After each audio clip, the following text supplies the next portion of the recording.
Welcome to the Learning Pines YouTube. We hope this video helps. Hello everyone! In this video I will explain how to make delicious waffles from scratch. First, let's gather our essential ingredients.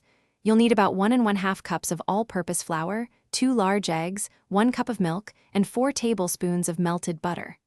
Don't forget a good waffle iron, preheated and ready to go. Accurate measurements are key for that perfect, consistent texture and delightful flavor every single time. Now let's craft that perfect batter. In a large bowl, combine your dry ingredients: 1 1/2 cups of flour, 2 tablespoons of sugar, 2 teaspoons of baking powder, and 1/4 teaspoon of salt.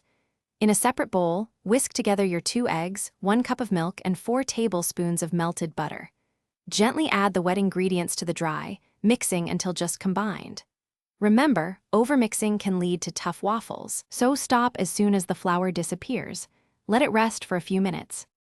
It's time to cook. Make sure your waffle iron is preheated to a medium-high setting. A light coating of cooking spray or butter on the plates will prevent sticking and ensure your waffles release beautifully.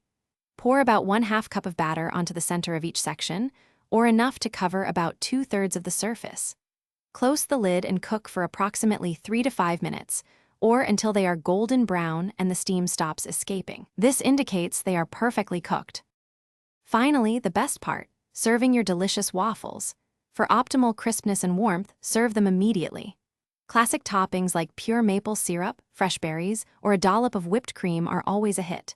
Don't be afraid to get creative. Consider savory options like fried chicken and hot sauce for a unique meal, or a poached egg for breakfast. Leftovers can be stored in an airtight container for up to 2 days and reheated in a toaster for a quick treat. Thanks for watching. Consider subscribing if we helped you.